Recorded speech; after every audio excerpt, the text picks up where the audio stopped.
Welcome to Kyle Anthony's UFC Betting Show. I am Kyle Anthony, and welcome to the podcast. Welcome to the betting show for UFC on ESPN between Stephen Wonderboy Thompson and Kevin Holland. We're going to talk two plays here like we always do. And listen, we are at the very end of the year here. 3 UFC events left in 2022. Right now, if you played all of my plays, you are up 44.83 units on the year. Another great year for me, another profitable year over the last 3 years. Clients who have been with me for those 3 years have made over 100 units over that time span. So it has been a great run here. We want to keep it going. We've got 3 events left. We want to finish strong here. So that's one thing I want to talk about. And quickly, also want to talk about the fact that I have signed with MSG Network, which is Madison Square Garden Network in New York City in Times Square. So gonna have episode 2 for UFC 282. For those of you that did catch the 281 show, which was our pilot episode for the over-undercard, over-undercard show.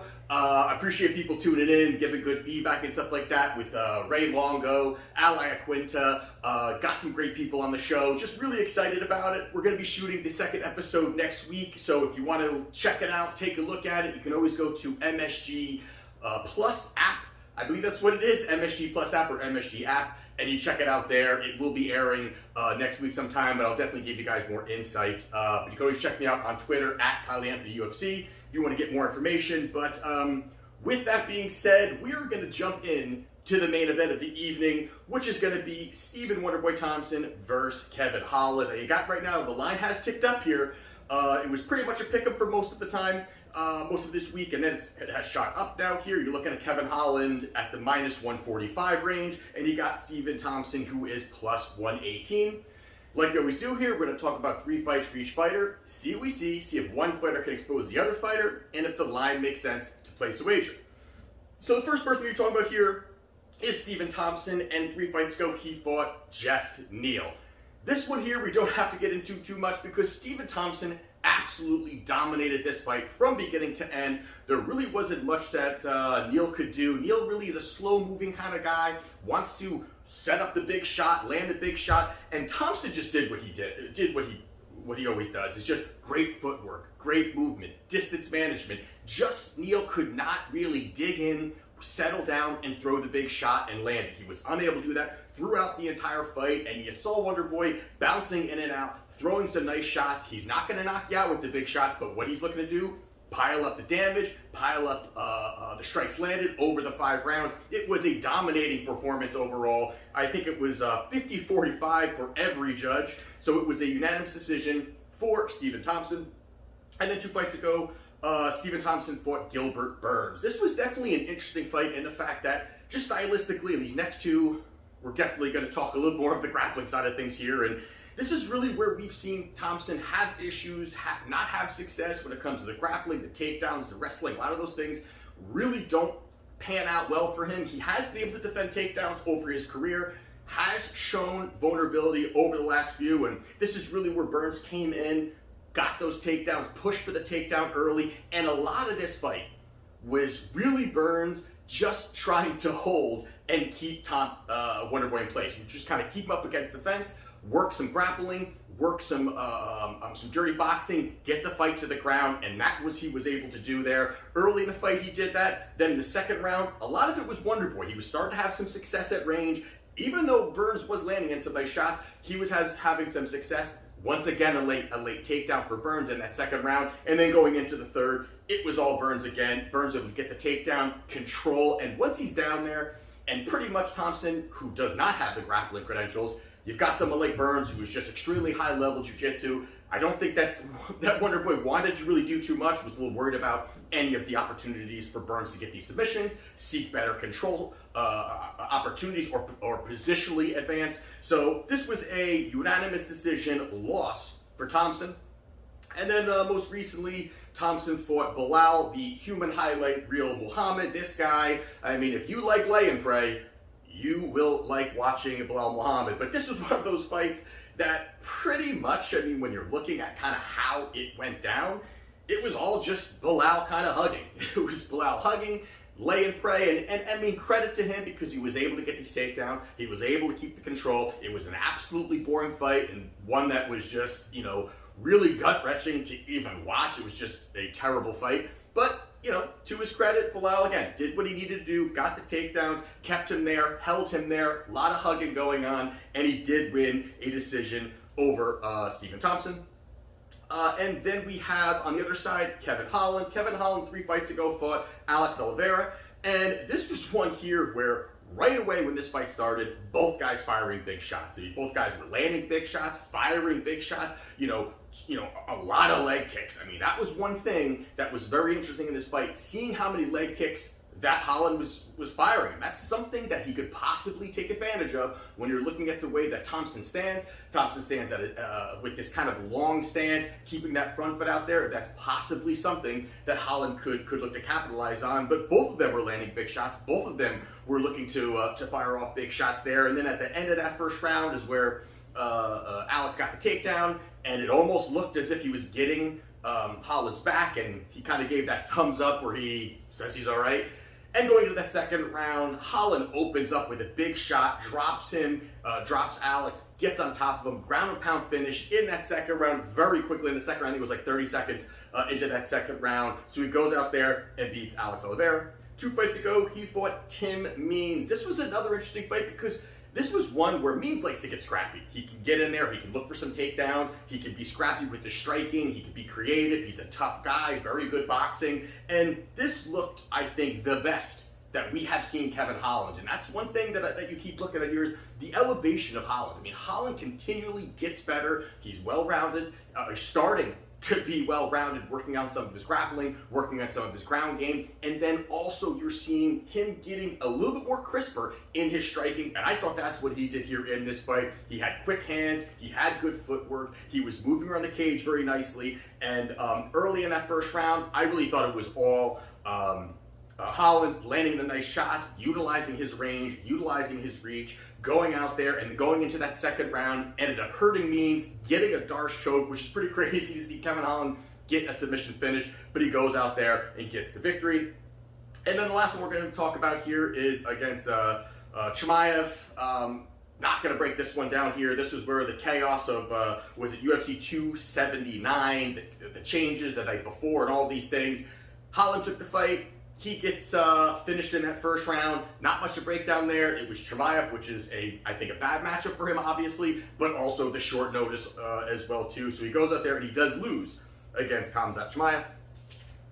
So with that being said, I think the first thing here we got to talk about when you're looking at this fight is the striking, and there's no doubt that Wonderboy Thompson has the striking, has the range, the movement, the distance management, the footwork. A lot of that stuff has caused opponents massive problems where he's just they're really unable to get into a groove. They're really unable to kind of pin him up against the fence, and that's we've seen even to going back as far as when Woodley fought him. And maybe Woodley isn't the best example, but it just shows that being timid, being timid in the pocket because you just can't really keep the movement. Obviously, Wonderboy is a lethal striker. He's got that high-level striking. That's the way that he's been able to kind of have opponents not able to figure him out and chipping away on the scorecards.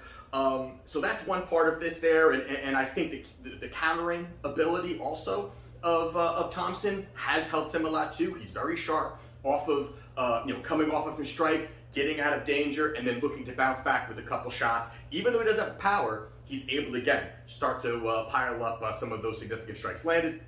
When you look at Kevin Holland, I think that he is, and I kind of touched on it before, is that he's elevated. There is no doubt he's elevating. He's consistently getting better. You're seeing that he's getting better. You're seeing that his ground game is getting better. That was something that I think that he has really fine-tuned. It's not that he's going to be this elite level guy diving at legs or any of those things. I really think that this is a kind of situation where you're seeing him utilize all of his tools. You're seeing him utilize his frame, his long-rangey frame. That's a lot of it. He's very unorthodox. And he's got power. I mean, the guy's got power. I mean, we've seen he's got power. A lot of times with Kevin Holland, he's a jokester. He kind of looks a little bit on the skinny side. Maybe it's more his legs are, but he has power. He has range. He does have footwork. You're starting to see a lot of that. Now, I think the big part here, when you're adding into all of this, is that this is probably going to be a striking fight, and you're looking at it at range. I think a big nullifier in what Wonderboy does in the movement, the footwork, the angles, is this 6-inch reach advantage he's going to be having over Thompson. I think that is very critical in a fight. We are looking at a guy now who is also 39 years old in Wonderboy. You've got Holland, he's 30. Entering his prime, getting everything together. I think the 6-inch reach advantage is going to be very important in this fight. And I think, again, some of that movement will help now, him being out of range for Wonderboy and landing the shots, starting to pick up some of the damage there. And even with some of the distance management and the great movement that he has, we're in the smaller cage. I think that also helps Holland too, being able to kind of push forward a little bit, utilize the range, and start to land big shots there. But if you're looking at the finishing upside here, Holland possesses all finishing upside equity in this fight. When you're looking at both of these guys and what they've done over their career, well, we'll go since 2020. Since 2020, Holland has had 11 fights. He's 7-4 over that span. He's had 6 stoppages. So he's been able to find a way to get these finishes in tough fights, go out there and find a way to get his hand raised inside the distance. So that's one part. We're looking at Wonderboy, who now, the first thing here is we're looking at since 2020, he's had 3 fights. So 3 fights since 2020 to me is, a guy who's aging. I think that's a red flag too for me here. A guy who is, is he looking for a title? Is he really looking to push up? If he loses here, is Thompson kind of done? They know he's doing a lot of things outside of the cage. Does he really need this? I'm sure, obviously this isn't like a guy who's out of shape or, took massive amounts of damage, but he's 39 and you're facing a guy who's now 30. I think that's one part of it. And being inactive, I think also is a red flag against Thompson. But if you're looking at his last 11 fights, if you pile up his last 11 fights, that's back to 2016. And in 2016 was his last KO finish, which is pretty crazy. But back in 2016, he is 5-6 over that span of 11 fights. So this isn't somebody here that's really streaking, that's looking great. If anything, it's gone the other way. And I think a big problem for Thompson also in this fight is the pace at which Holland fights. Holland is a guy who's going to be in your face, who's going to push the pace, who's going to throw out good volume, who's going to have good movement, who's going to keep pushing. Now, of course, Thompson has that movement too, but the issue here is his low volume striking. He does not have good output. He does not push a good output at all. Sometimes it's even Thompson is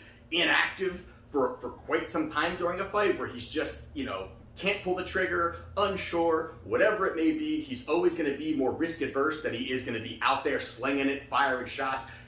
You don't really see that with him. So I think that's a big knock on Thompson in this fight here. And lastly, the grappling part here. I'm not saying that Holland is going to go out there diving for legs, but I do believe grappling will be a part of this. Again, we're in the smaller cage. I think that this is a spot here where he can go in there, he can get some takedowns, push him up against the fence, hold him there, and really start to work certain things. I think that's going to be helping him. No, this isn't going to be in a smaller cage. But either way, I think it's going to be able to push him up against the fence in certain spots and keep him there. And I think that's really where Wonderboy's been able to kind of been put up against the fence in certain spots. So even if they're able to go there and get some of these, grappling situations up against the fence, whatever it is, and if he can't get him down, he can't get him down. But I think he can. I think even if he just gets him down once or twice or whatever it is in the fight, that just opens up opportunities for Kevin Holland to land, to throw shots, to counter up top, to get Thompson worrying. Because most of these times with Holland, we've seen multiple times where he's been, pretty much the guy that doesn't have the wrestling. Here he may have the advantage. That's another big part here that I do like Kevin Holland here. So when you're looking at here, I think there's way more past the victory. There could be the finish inside the distance. You could look for him to land some nice shots on the older fighter. You could have him push the pace. You could also, the fact that he's got the youth on his side, he's going to have a large reach advantage on his side. There are a lot of things here like Kevin Holland here, so I do understand why this line is moving up here. But as my free play, I do like Kevin Holland minus 145. And the last play we're going to be going over here is Sergey Pavlovich versus Tai Tuivasa. You've got Sergey, he's roughly around the minus 190. You're seeing that getting up to minus 200 now. And on the other side, you've got Tuivasa, anywhere from plus 165, seeing it to plus 175. Starting to move, money is definitely coming in on Pavlovich. So the first thing here is obviously Tuivasa is a fan favorite, right? Everybody loves the guy, the shoeies, all these things that he does. Awesome. Everybody loves it. He's a fan favorite because he'll go in there and he will go to war. But the one part about this, and I think a lot of people are talking about this fight, when they're talking about this fight, I think a big part is really going to be just, they keep talking about the strength of schedule, right? That's a big thing here, strength of schedule. You know, Tuivasa's faced these high-level guys recently, and he's doing this, he's doing that. I think a lot of that is coming from his most recent fight against Ciryl Gane. Ciryl Gane is an elite-level fighter, incredible arsenal of weapons with his kickboxing, his distance. He does not move like a heavyweight. A lot of things there that he does. And people are really kind of saying, hey, it was close. You know, he dropped him once.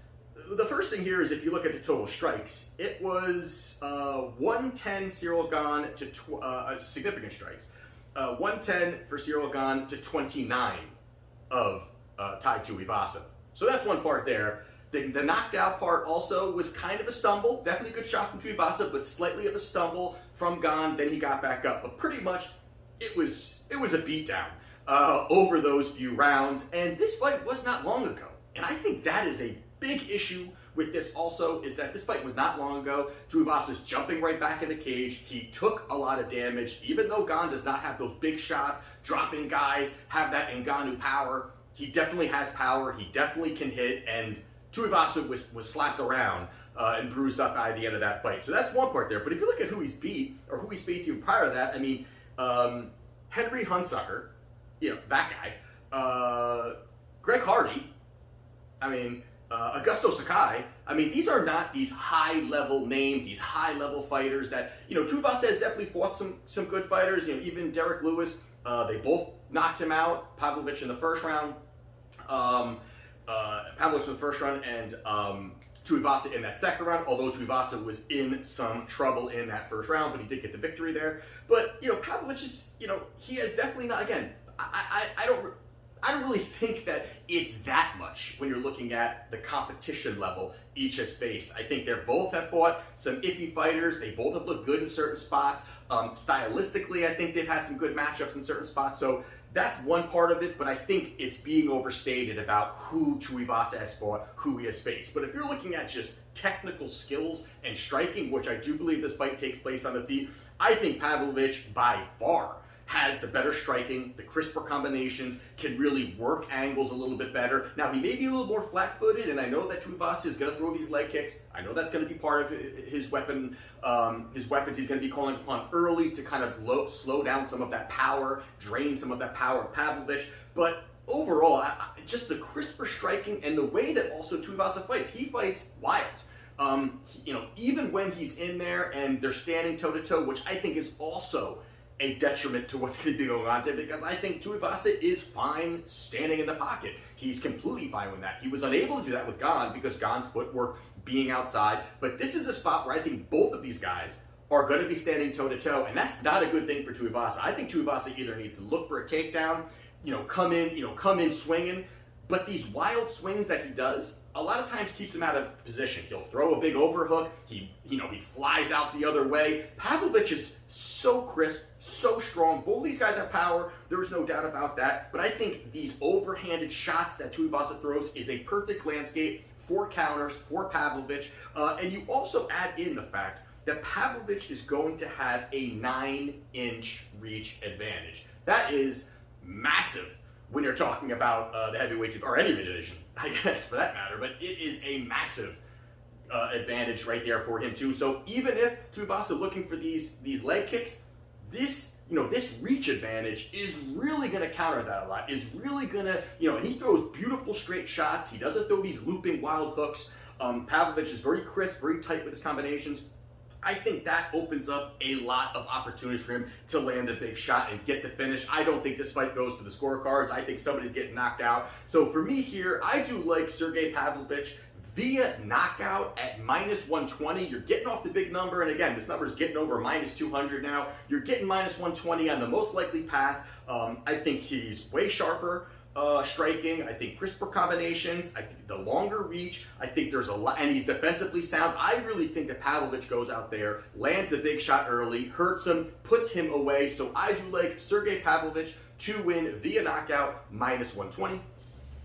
So those are my plays for UFC on ESPN this weekend. If you want to become a client, link down in the description. Excited to break this, excited to take a look at this one. Was excited to break this one down because we've only got 3 events left this year. So let's get to it. Let's finish strong and let's see how we do. This is Kyle Anthony's UFC Betting Show, and I'll see you next time.